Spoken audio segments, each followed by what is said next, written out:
The estuary, you can see it as a kind of super complex system.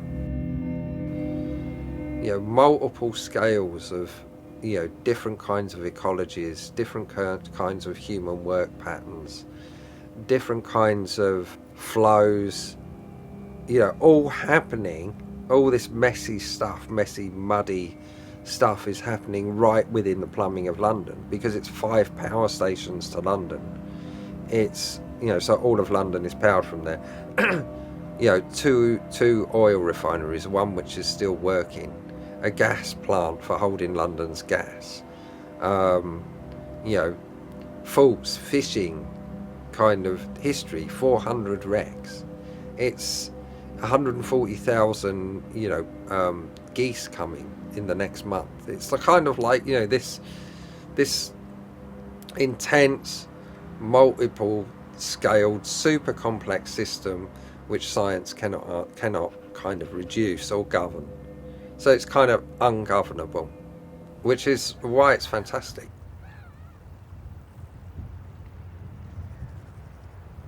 The intertidal zone is this space in which it's neither sea nor land, and because it's neither, so it can't even be placelessness, it can't be anything, you know, because it's not ocean, it's not land, and it's completely unusable by humans, you know, because it's just full of mud and that's it.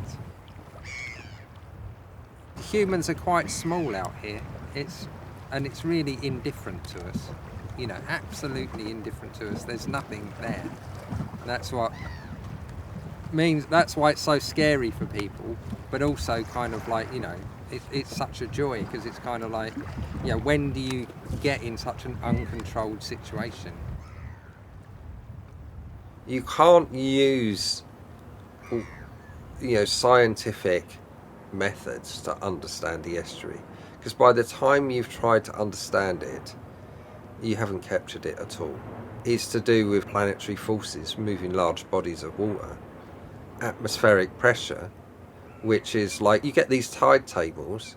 The tide tables are a kind of rough guide, and they've taken us the whole of human history even to be able to predict the tides, but they're not very accurate.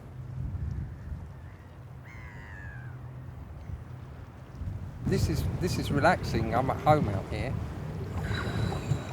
This feels a bit more stable, you know. This feels a bit more like, you know, this. I mean, the old adage is that when you know, like, you bring all your troubles to the shore, and when the tide goes out, you know, it goes out with them. Because you come out here and you just kind of, you know, you're somewhere else. Because you're so present when you're out here. You have to be, because otherwise you die. And that's good, you know, that feels good to me.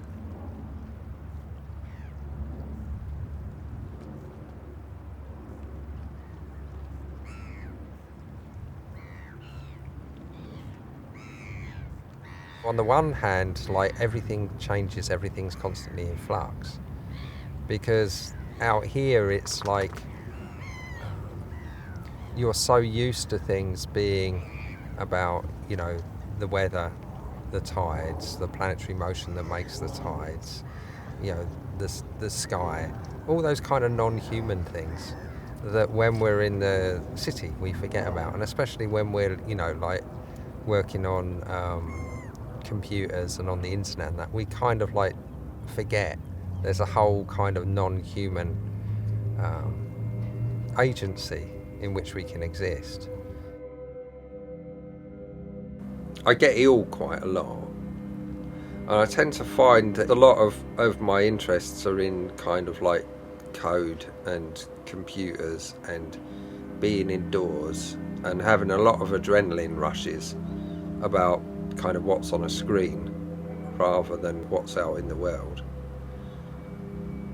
I suppose the estuary for me was a way to understand the same kinds of or related kinds of complexity, something I could never fathom. I think one of the reasons why I liked computers is because they're, you know, they just keep unfolding in front of you in different directions, whether it's your machine, whether it's kind of your machine then on a network and the networks unfold, and I think the estuary for me was a kind of much more concrete place in which such kinds of unfolding happen. It's like, you know, no one has the same estuary in their mind. I mean, we began to think of it as a kind of commons, the estuary really, but a commons between different species.